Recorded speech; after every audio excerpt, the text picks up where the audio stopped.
ಹನುಮಂತವಾಡಿ M school ಇದೆ. ಹೌದು sir. ಎಷ್ಟು ಜನ ಇದಾರಲ್ಲ ಮಕ್ಕಳು ಸರ್? ಅಲ್ಲಿ 160 ಮಕ್ಕಳು ಇದ್ದಾರೆ ಸರ್. 181 ಮಕ್ಕಳು ಯಾರ? 160 ಈ ವರ್ಷ ಇನ್ನ ದಾಖಲೆ ಆಗ್ಬೇಕು ಸರ್. ವರ್ಷ 170. ಟೀಚರ್ಸ್ ಎಷ್ಟು ಜನ ಸರ್? 6 ಜನ ಇದ್ದಾರೆ ಸರ್. 6 ಜನ. 6 ಜನ 5 ಜನ? 6 ಜನ ಸರ್. ಯಾವ್ದು ಹೆಡ್ ಮಾಸ್ಟರ್ ಬಿಟ್ಟಿರುತ್ತೆ 6 ಜನ ಇದ್ದಾರೆ ಸರ್. ಲೀವ್ ಮ್ಯಾಗ ಎಷ್ಟು ಜನ ಹೋಗ್ಯಾರ? ಲೀವ್ ಮೇಲೆ ಈಗ ಹೋಗ್ತಾರೆ ಸರ್. ಮೆಟರ್ನಿಟಿ ಲೀವ್ ಮೇಲೆ ಒಬ್ಬರು ಹೋಗ್ತಾರೆ. ಇಬ್ಬರು ಹೋಗ್ಯಾರ? ಇಬ್ಬರು ಅಂತ ಸರ್. ಒಬ್ಬರು ಹೋಗಿ ಎಷ್ಟು ಟೀಚರ್ಸ್ ಕೊಟ್ಟು ಬೇರೆ ಜನರ ವ್ಯವಸ್ಥೆ ಮಾಡ್ಬೇಕಲ್ಲ. ಅದೇ ಕೊಡ್ತೀನಿ.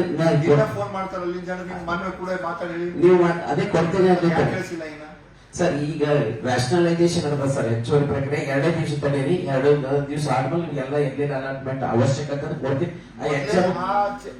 ಒಂದ್ ಭಾಗದಾಗ ಬಹಳಷ್ಟು ಜನರು ಗುಳೆ ಹೋಗಿ ಮಹಾರಾಷ್ಟ್ರ ಅಲ್ಲಿ ಜನ ಇದ್ದಾರೆ ಬಹಳಷ್ಟು.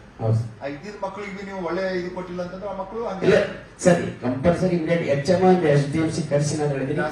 ಗಂಗಾರವಾಡಿ ಹನುಮಂತವಾಡಿ ಇದೆಲ್ಲ ಪೂರ ಅಲ್ಲಿ ಗುಳೆ ಹೋಗಿ ಮಹಾರಾಷ್ಟ್ರದಾಗೆ ಬಹಳ ಜನ ಇದ್ದಾರೆ.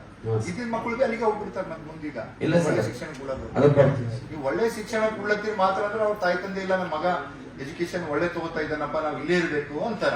ನೀವು ಇದು ಎಜುಕೇಶನ್ ನಾವು ಚೆನ್ನಾಗಿ ಕೊಟ್ಟಿಲ್ಲ ಮಕ್ಕಳಿಗೆ ಹಿಂಗೆ ನೆಗ್ಲೆಕ್ಟ್ ಮಾಡಿದೆವು ಅಂತಂದ್ರೆ ಆ ಜನ ಮಕ್ಕಳಿಗೆ ಕರ್ಕೊಂಡು ಅಲ್ಲಿ ಲೇಬರ್ ಕೆಲಸ ಮಾಡಬೇಕು.